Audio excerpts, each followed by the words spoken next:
Ross stands next to the blue hat and says, "You know, my life is like a horror movie, ready to be interrupted at any moment." As they wait for the red bus, the captured team looks like superheroes ready to strike, while Ross is about to vanish. Field Officer 1, like a detective, finds Ross. The captured team targets his informant, the blue hat. First to take down the blue hat, then to grab Ross, just like in the first season of The Avengers. No worries about losing contact with Field Officer 1, but the blue hat is in trouble while Ross slips away like a ninja. At London's busiest train station, a killer is ready, poised for action, and Jason Bourne finally meets Ross. Ross is a man of his word. He won't sell out his informant, but tripping is part of the plan guided by Ross and Bourne. Bourne knows this all too well, but now there's a twist like a movie version of the Hunger Games. The two must temporarily split up, but they keep the call going, following Bourne's escape guide. The train station is as crowded as a festival, but Ross gets spooked by a bulky garbage collector. Ross is feeling anxious, like a star under the spotlight, and suddenly he's spotted to cue the capture team.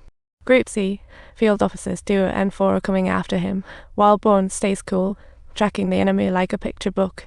In the blink of an eye, Field Officer 4 loses contact with HQ, while Watson is left confused, and Ross starts a solo showdown. They planned a two-sided surround, but Jason Bourne foresaw it. The group instantly lost combat ability. Bourne's banana peel tactic worked. Bourne shows no mercy to them. Then he notices no finally figuring out that Ross' informant is Jason Bourne, a dramatic twist. The killer rushes to pass the message, looking for the chance to take down both. He sets up on the rooftop, using an ad billboard as his new hideout.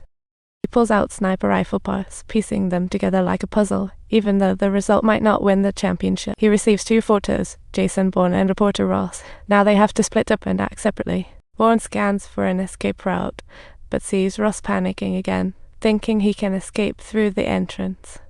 Bourne feels he just can't stick around, and Ross unexpectedly gets deleted. Bourne rushes over to Ross, grabbing the papers in the chaos, while the killer grows increasingly tense. He knows this isn't an ordinary player. He can't aim at all, so he quickly disassembles the weapon. Maybe he knew his foe and fled before Bourne came. Bourne jogged, progressing as on a mission.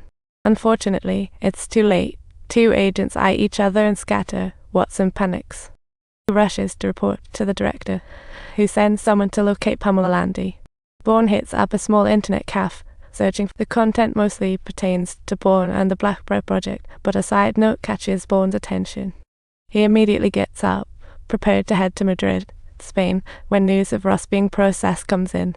The name is Daniels, the informant who supplied Ross with information, so he quickly gathers his valuables and goes on for the director's request. Landy meets Noah Watson, visibly upset about a killer's move at a public station. Landy is about to turn up the heat, her assistant when crew follows closely as she takes charge during the search. Let's talk names. What's Bourne's final find? It's as thrilling as a treasure hunt. What's the target? Shooter, injurer, alive, hands-on, oblivious. Do you have a super box? Yes. Why is there a box? We're waiting for what? Listen, buddy, what are your thoughts? This is Jason Bourne. Your last 9 hours will be the highlight of your life. I want everyone to know you're ready. Sit down, gear up, put on everything you've got. It's like getting ready for a party. But that's not the end. Watson is convinced Bourne is Ross' informant, but Landy slaps that down right away.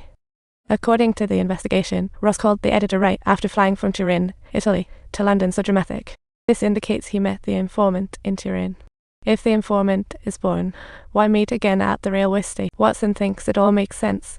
The informant must be an insider within the CIA. So he quickly tells his team to check all CIA agents' phone activity.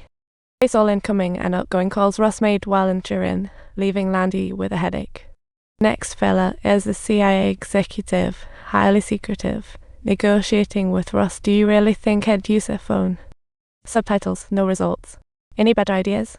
Then he orders his men to find who turned phones off while Ross was in Turin. After screening, 3 phones are off. They search Ross' home, acting like detectives. Soon, an English acronym catches their eye, similar to the name. After comparing, they confirm the informant.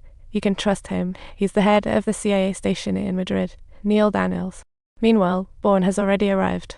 He pries open the door, disables the alarm system. The Madrid station is a complete mess. Like a major move. Bourne finds a photo. Memories emerge. He realizes he's encountered this person before becoming an agent. You have a problem with him, incapable of handling it precisely at that very moment.